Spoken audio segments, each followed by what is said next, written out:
जय जय श्री राधे। भाद्र मास की पूर्णिमा विशेष अवसर है। 7 तारीख को पूर्णिमा को ही प्रथम श्राद्ध है। पूर्णिमा का जिनके यहाँ पर श्राद्ध होता है उनके लिए विशेष अवसर है कि इस अवसर पर आप पितृ देवताओं को प्रसन्न कर सकते हैं। ग्रहण काल में बहुत सारे लोगों का प्रश्न है कि किस प्रकार से हम श्राद्ध आदि करें, सूतक लग जाएगा। लेकिन शास्त्रों में लिखा गया है कि ग्रहण के समय पर यदि दान किया जाए, जिस निमित्त आप दान करेंगे वो आपका निमित्त जो है वो सफल होगा।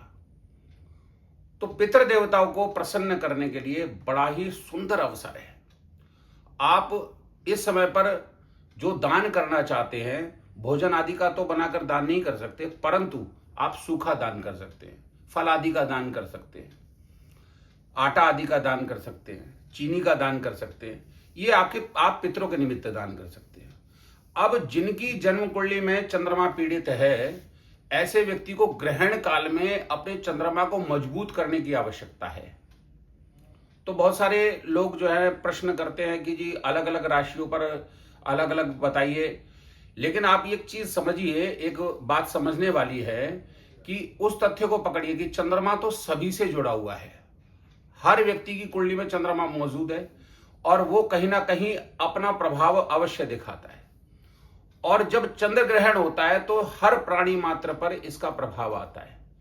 तो इसलिए आवश्यकता है कि ऐसे समय पर जिनकी राशियों पर चंद्र ग्रहण का प्रभाव है या नहीं है, ये सोचने की आवश्यकता नहीं है।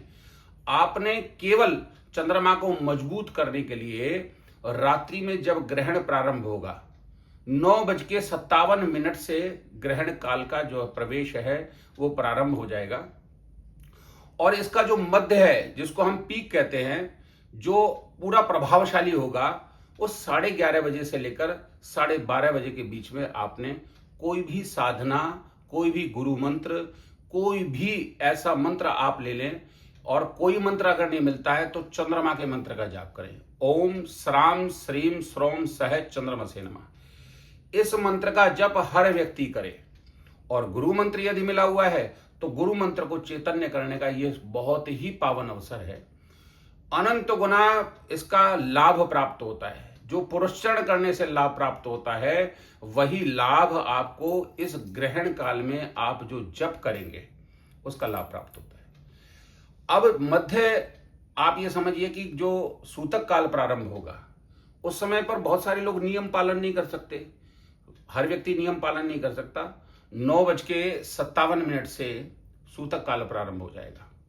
तो ऐसे अवसर पर बहुत सारे लोग नियम पालन नहीं कर सकते। बाल जो बच्चे हैं, बाल्यावस्था में जो बच्चे हैं, और साथ साथ जो बुजुर्ग व्यक्ति हैं, उन लोगों को नियम का पालन नहीं कर सकते। कोई रोगी व्यक्ति है और बहुत सारे लोग नहीं कर पाते हैं। तो ऐसे में जो भी भोजन आदि बना हुआ है उसमें आप तुलसी दल डाल दें, कुशा डाल दें। कुशा प्राप्त हो जाए तो कुशा डाल दें, अन्यथा तुलसी दल अवश्य डाल दें। उसके पश्चात हो सके तो 6 बजे के बाद आप भोजन ग्रहण ना करें। वैसे तो नियम ये होता है कि सूतक जब लग जाता है तो उस समय पर भोजन नहीं किया जाता। 9:57 से जो सूतक लगेगा उसके बाद भोजन नहीं किया जाता। परंतु अगर नियम पालन नहीं कर सकते तो शाम के समय पर आप 6 बजे तक जो है प्रयास करें कि 6 बजे के पश्चात भोजन ना करें। अब ग्रहण काल में जो साधनाएं की जाती हैं, आप इसका लाभ जो प्राप्त करना चाहते हैं, यदि आप धन के अभाव से जूझ रहे हैं तो रात्रि में 11:30 से लेकर 12:30 के बीच में आप प्रयास करें कि नियत समय पर बैठ जाए, सही समय पर बैठ जाए। स्नान कर बैठे। जो यज्ञोपवीत जनेऊ पहनते हैं वो अपना जनेऊ बदल लें और उसके बाद अपना पूजन प्रारंभ करें। स्नान करने के पश्चात पूजन क्या है? मंदिर को स्पर्श नहीं करना, मूर्तियों को स्पर्श नहीं करना, मानसिक पूजा करें। मानसिक पूजा का बड़ा ही प्रभाव होता है। मानस पूजा बहुत ही प्रभावशाली होती है। तो इसलिए मानस रूप से आप पूजा करें भगवान की। साथ साथ अपने गुरु मंत्र का जाप करें, चंद्रमा के मंत्र का जाप करें, नवाण मंत्र का जाप करें, राम रक्षा स्तोत्र करें, हनुमान चालीसा का पाठ करें। परंतु मंदिर को पर्दा लगा कर रखें। जो आपका मंदिर है उसको पर्दा लगा कर रखें। जैसे ही ग्रहण समाप्त होगा, 1:27 पर ग्रहण समाप्त होगा, तो उस समय पर फिर दोबारा जो है अपने आप आसन से उठें और स्नान आदि से निवृत्त होकर फिर आप स्वच्छ हो जाएं, अपना जनेऊ भी बदल लें। उसके पश्चात भी आपने यज्ञोपवीत बदलना है। ये नियम है, तो जितने नियम पालन कर सके, अगर कुछ नहीं पालन कर सकते तो केवल एक ही काम करें, रात्रि में 11 बजे 11:30 बजे बैठ जाएं और 1:57 तक जप करें। जो भी जप कर सकते हो, भगवान के नाम का गुणगान करें, उसका बहुत ही लाभ प्राप्त होगा। और मैं आपको आगे वीडियो में बताऊंगा कि पितृ देवताओं को प्रसन्न करने के लिए कौन से मंत्र का जाप किया जाता है। वैसे तो बहुत सारे मंत्र हैं पितृ देवताओं के लिए, पितृ सूक्त आदि है, परंतु छोटा मंत्र जो हर व्यक्ति कर सके उसके बारे में मैं आपके लिए अगली वीडियो में बताऊंगा। तो आप इस ग्रहण का लाभ उठाइए। ऐसा अवसर बार बार नहीं आता है, सब लोग बता रहे हैं, परंतु जो लोग विचलित हो रहे हैं उनके लिए मैंने ये वीडियो डाली है। अगर कुछ नहीं कर सकते तो चंद्रमा के मंत्र का जाप अवश्य करें।